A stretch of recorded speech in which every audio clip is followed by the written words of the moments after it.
everyone, and thank you for being with us today. We're going to go ahead and get started with today's webinar. I am Grace Foy. I'm one of the Associate Directors in the Career Center, and I've got two awesome career coaches with me who are going to answer some questions we've been gathering from students just over the last few weeks. I do want to start out by saying that we know many of you are in a place of unknown right now, especially when it comes to internships. We do have a team of 3 people whose main role in the Career Center is working with employers. And they've been hearing a lot of the same from companies concerning internships and even start dates, which is, we don't know. We expect to know more by May, but until then, we want to talk about some other alternative options for your summer. So the whole point of this webinar is to bring up some options that maybe you hadn't considered before, but options that make for really great interview stories, as well as things to add to your resume. So after I introduce our speakers, I'm going to just launch right into the questions we've been gathering. But please know that the chat box is open and you can send questions directly to Alex or Ethan. If there are questions that are specific to your situation, please know that our career coaches are still conducting appointments throughout the summer, and you can sign up for those through Doorways. So with that said, I'm going to introduce our coaches. We have Ethan Fesperman, who is our career coach for human and organizational development, and he also works with our residential colleges. We also have Alex Rizzutto, who coaches communication studies, political science, public policy, and also leads our internship education series. So thank you so much for being with us today. I'm going to launch right into the questions. Alex, this first question is for you. And if you could tell us exactly what is a micro internship and where can I find one? Absolutely. So a micro internship is a temporary, usually project-based and paid internship that is completed remotely. The best place to look for micro internships, in my opinion, is on parkerdewey.com. You can type parkerdewey.com straight into your browser or find it on the Career Center's online resources page. Before we had added this resource to our website, I'd actually completed one of their micro internships myself. And the task was doing research on various marketing blogs. It really just entailed me navigating to different pages and documenting various data about these blogs. And I got paid, I got real experience with a real company, and made a networking connection with the employer I worked with. Their website makes it super easy to use, but if you have any questions, feel free to email me personally. Additionally, past Parker Dewey and the micro internships they offer, with everything that's happening right now, there has been a shift to remote work, and so there are other job boards where you can find remote work as well. Feel free to email me if you have any interest in learning more about those. Yes, thank you, Alex. I believe we also added a section to our website under recommended online resources that lists a lot of those remote job boards on there. Ethan, this question is for you. Could you tell us what an informational interview is and what would I gain by doing an informational interview? Sure, I'd like, and I'll just kind of piggyback on what Grace said in the opening, kind of what maybe brought you here, this idea of Beyond Internships. It is really, we're talking about through today is being proactive, being kind of curious, and perhaps layering different experiences together to create a summer for yourself where you can build some skills. You can leverage those into bigger and better things down the road. And so really, we're planting the seed today to get you, thinking about possibilities. So that's a thrust of what we're trying to accomplish today by giving you lots of different opportunities. As you can see from this color wheel here, you got a lot of opportunities. But one of those is informational interviewing. And I would say for most of our coaches, we would even say that that's one of the bedrock activities. Not just for this summer, but just in general. And that's true for undergraduates, graduates, even, professionals like ourselves. We continue to do things like this. So informational interviewing is kind of a fancy word for having career conversations. So it's really reaching out to professionals who work in various fields And it's multifaceted as to why that might be helpful for you. So one, it can help you with exploration. So perhaps you're interested in a particular industry area. It can really help you figure out what the day in the life of is like, the ins and outs, skills that you might want to work on that are prevalent in that industry. It can help you to kind of determine if you're on the bubble about what major to choose. It can help you with that area. So really exploring your career options, finding opportunities. So many, especially in this fluid situation that we find ourselves in right now, where companies are kind of in limbo or they're not sure, you want to be in the know. And so having these conversations can really highlight for you what's going on, where opportunities lie. A lot of positions are not posted, like I said. And then kind of getting the inside scoop on interviewing, and what that looks like in the culture of that particular company. So it's really career conversations is a term that I like to use quite a bit. So remember, these people want to talk to you. People like to talk about the work that they do.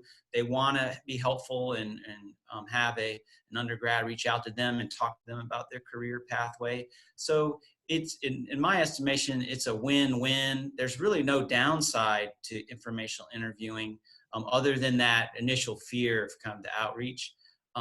With that being said, if I had a magic wand and I could give the gift, one gift to every undergraduate student, it would be the ability to do informational interviewing and do it well. Thank you, Ethan. One of the things I see on the wheel here is job shadowing. Could you tell me how I would go about maybe getting an opportunity like that?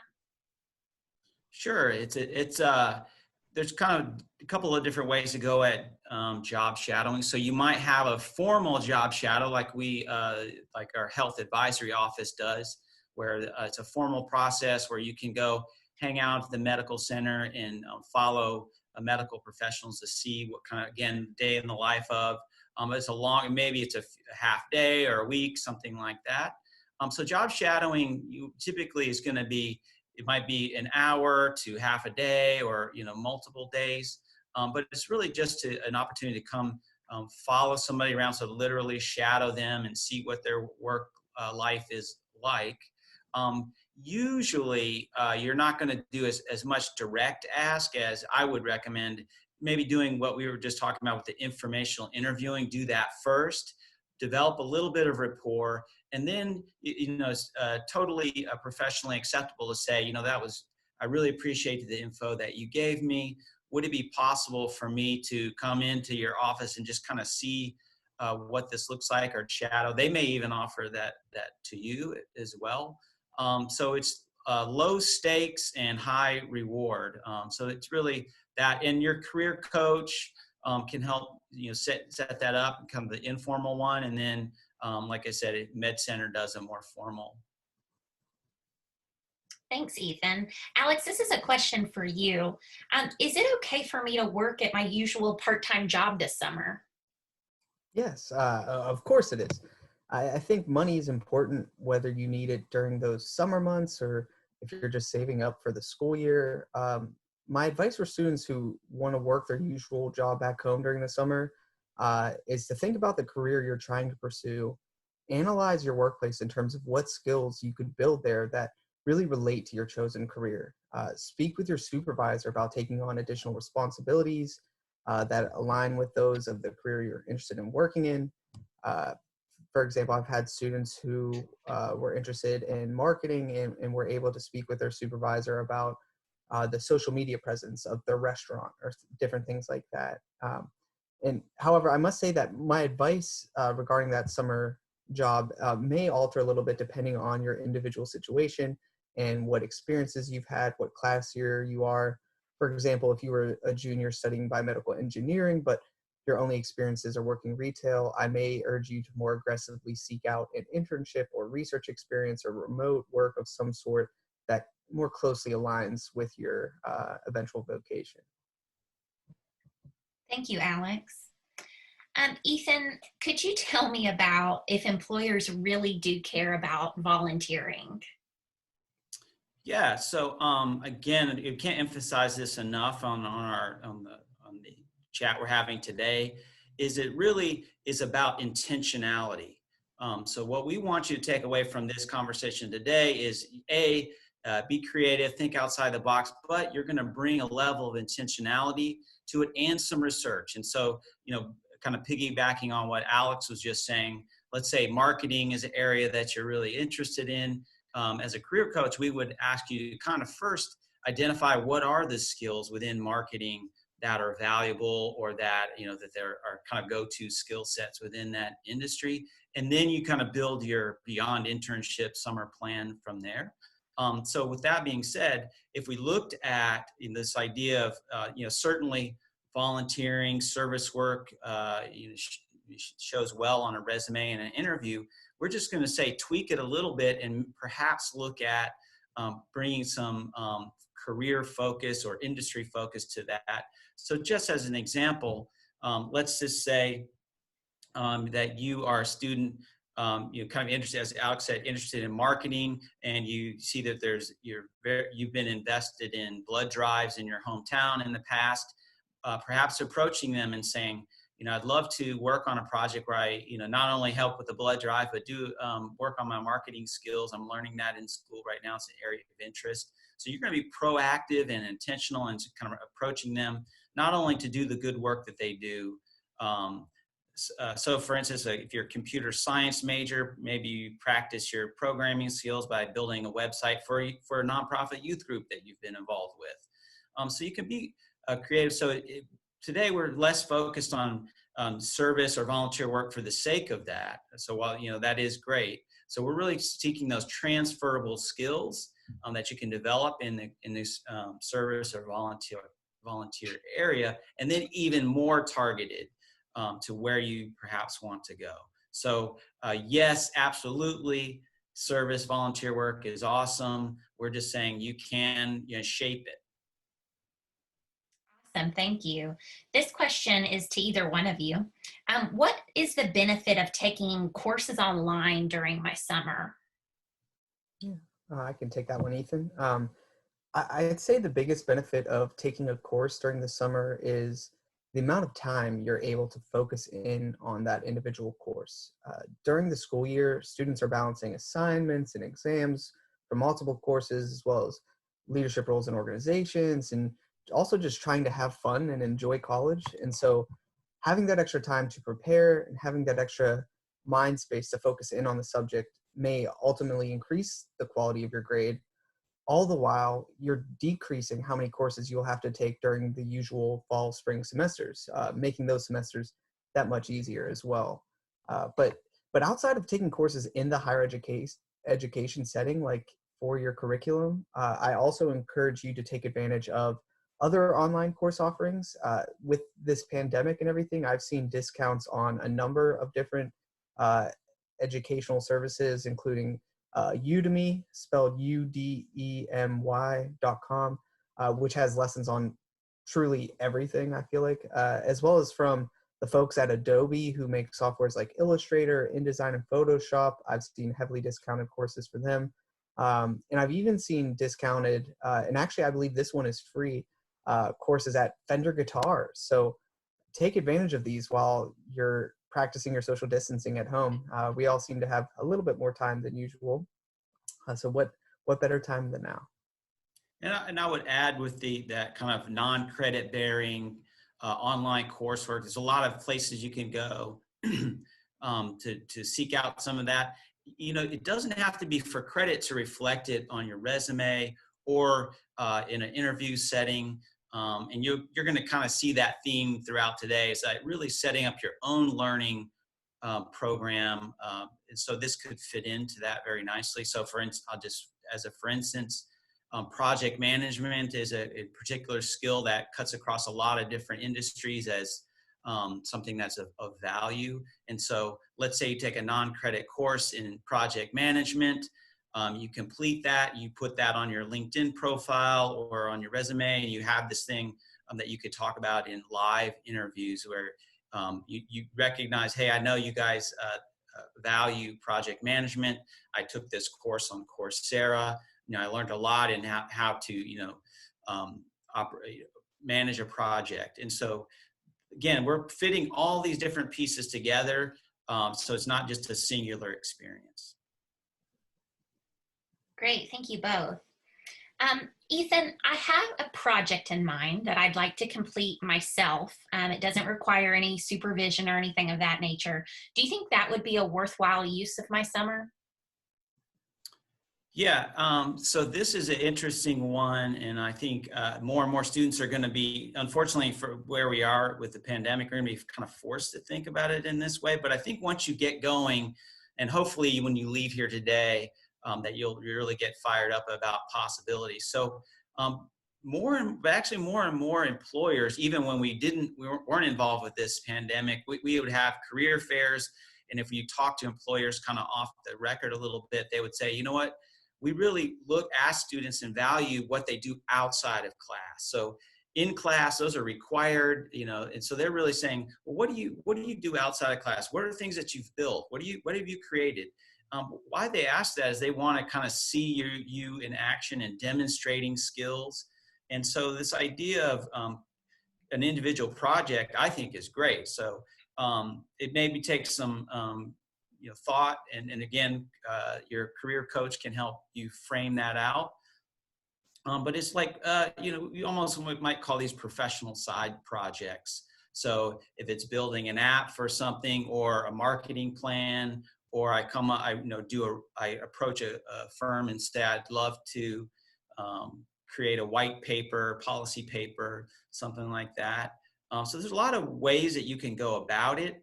And I just want to emphasize that if I'm an employer or internship coordinator and a student came to me and said, here's, spring 2020, things were, topsy-turvy. There weren't a lot of internships out there. So I took it upon myself. I'm very interested in social media marketing. I took it upon myself to kind of create this, visual marketing project for this local nonprofit. And I had set deadlines for myself, and I kind of walked through. To me, that would be pretty impressive. Self-starter, entrepreneurial, creative thinker. So yes, by all means. And I did, I will say, this wheel that we have, this color wheels here, we do have an associated sheet with a lot of links and a little bit more information. I did send it out. If you RSVP'd, you should have gotten that from me. And if not, just reach out to us, and I will, as soon as we're done here, I can get that to you. But yeah, I think this is a underutilized resource for students. So I see a few more things on the wheel that I haven't asked you all about yet. Could you elaborate on maybe things like research or starting my own business, or even like the trainings and competitions?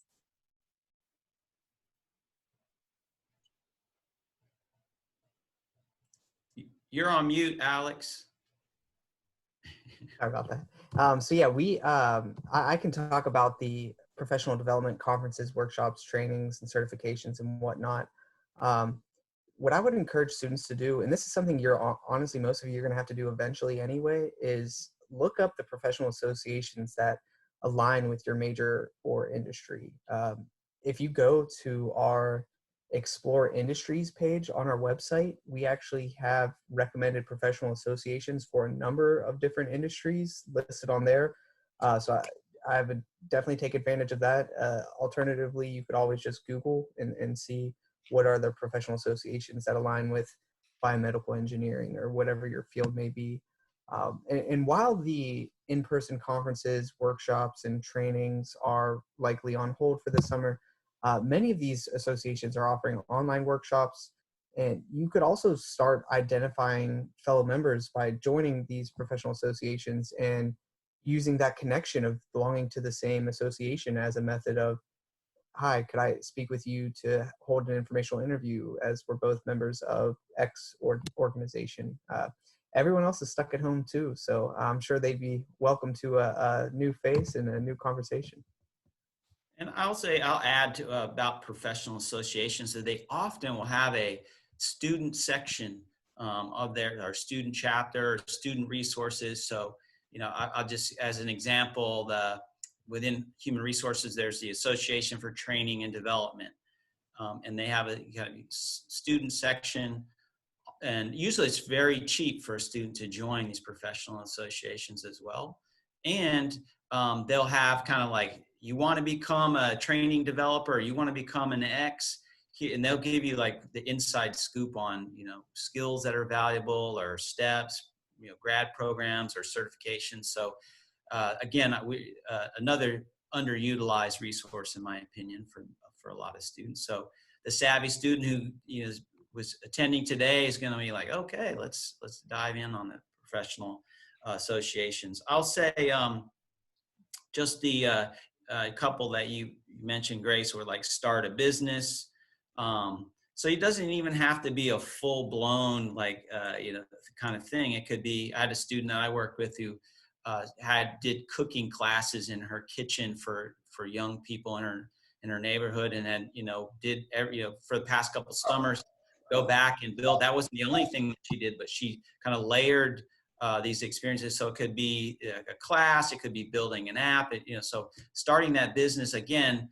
And it's your ability to articulate your experience. And that's where a career coach can really come in handy, is to help you talk about what did you want to get out of the summer? How did you go about doing that? What are the skills that you developed? And then sharing that with potential employers. Awesome. Yeah, and I know you'd also mentioned research. I'd be happy to touch on that one. I think research is always a good experience, and similar to internships, we're still waiting to learn how many of these will pan out. I know the Vanderbilt undergraduate research program has called off their research experiences for the summer, but in normal times, this is a great way to spend your summer where you can learn what it's like to work in a lab. Although most students typically do research within their own university, you can also do this at other schools. I'd recommend Googling the National Science Foundation's research experiences for undergraduate students. Also, acronym is REU. If you just type in NSF REUs to Google, you'll be taken to their site where they have a number of different research opportunities listed at schools all over the country. But what I would also recommend you do is, if you find one you like, reach out to your career coach, learn what is the proper method to contact this professor. What are the things I should be saying? How can I demonstrate my experience in a way that makes me a viable candidate to be a research assistant in this lab? And I'll just add one of the other areas on the wheel is and it fits in with the other things we're saying, create your own internship. That sounds very intriguing. And again, the sheet that I have that's associated with this, I can send out to everybody, has links, great examples on there of students who've built their own, created their own internship. And so I think there's a great, wonderful opportunity right now as people are virtual, small businesses are struggling in some ways. And so there's a lot of pain points or problems that need to be solved. And so you can be that problem solver. I would say, so wherever you live, maybe in your hometown, you could approach, so I'm just kind of thinking about maybe there's a restaurant or a small business. I wouldn't go with the franchise, kind of approaching a larger business, but certainly a small business, and just say, make a proposal and talk to them about, maybe it's enhancing their marketing program that I could work on, or you want to, let me do some market research. You've been talking about wanting to expand into other areas. So bringing some of those savvy business skills to the table, or you're interested in policy, approaching that local nonprofit who does, let's say, immigrant work with refugees, and they do some policy work around that. And you say, hey, I'd love to do a kind of looking at trends, or do a white paper, policy paper, and get some practice in, but also there's a real world, it solves an issue for you, and you may, who knows, you might get a mentor out of that. But the key is proactivity, and you're going to have to, you can't just wait for that structured 12-week internship. You're going to have to put these things together, and we can certainly support you in how you do that. I know that can feel a little intimidating, but we're here to support you on that. But I really feel like if you bundled some of these things together, things that Alex was talking about, Grace was mentioning, that you could have a fantastic summer that really accomplishes your goal, and we're not going to lay back and say, oh, woe is me. There's a lot going on. There's no internships. We're going to go really out there and create it. Thank you both. I have a really good example of a student I was working with. Her major is cinema and media arts, and the Vandy and Hollywood summer internship program unfortunately was suspended for this summer due to the pandemic. So we talked through the wheel, and we actually found 3 different things that she's planning on doing. The first one is research. She knows she wants to be a screenwriter. So there's a really great resource online. It's called The Blacklist. And she's going to read the entire blacklist, like from the past 10 years. So that's a ton of scripts that she can go through and really do some targeted research on what makes a good script, and maybe which ones have potential, and maybe some things she would have done differently. She also plans to do informational interviews. So the Vandy and Hollywood alumni group has a Facebook page. So what better way to find some alumni? It's easy, it's accessible, and she wants to set up just some 30-minute conversations where she can find out about what they do in Hollywood. And then the third thing is she's going to write and direct a series of short videos on her iPhone. You've got iMovie. It's going to be easy. She's going to make, 3 to 4 little short videos and then send them to her peers in her major to get some feedback. So that was a really good example. I thought she was really encouraged by this wheel, and those 3 things are certainly really powerful stories to tell in an interview for next year. So thank you both for putting in the time and creating this Beyond Internships description for all of us. I wanted to know if there was anything else either one of you wanted to add, or any examples that you all could throw in.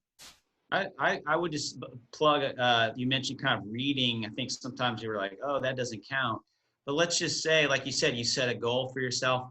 You're interested in, let's just say, sustainable business practices, or working for a firm that works in that space.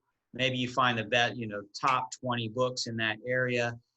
You read those, you set a goal for yourself. I'm going to read these. And then at the end, I'm going to write a review and submit that review to, whatever that is. Those are legitimate in terms of, again, it's how you talk about it, but I don't discount something like that.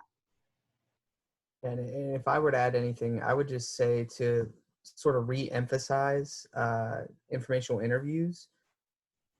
Every summer, I conduct informational interviews myself with alumni from the majors that I serve, and I know 22 out of the 30 alumni that I spoke with last summer got their first full-time position after graduation through a networking connection of some sort.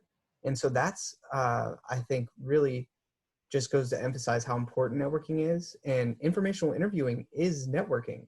You're getting career exploration out of it, from learning, okay, really, what does this position look like from the first hour to the last hour each week, and learning more about what skills you need to develop and what experiences you need. But all the while, you're just essentially planting seeds of your network at all these different companies that you have an interest in working for. And not only that, but you're making a great first impression by reaching out to them in this way. They're seeing you as the proactive Vanderbilt student doing the best they can to take advantage of the situation that we're in. And I think that's only going to increase the strength of your relationship with those networking contacts and increase the likelihood for you to possibly work for one of those companies in the future. I want to thank you both so much for your time this afternoon. And I want to reiterate to our participants that our career coaches are ready and available to talk to you to craft this, Beyond Internships cluster of experiences. We really want to help you all define and strategize what your summer could look like. You can email any of us directly, and on the screen you'll see the Career Center inbox. Visit our website. We have a lot of great information on there. We're all in this kind of space of ambiguity, and so we want to come together and help you and point you in the right direction and help you make these connections. So with that, I'll say thank you again to Alex and Ethan, and that concludes our webinar.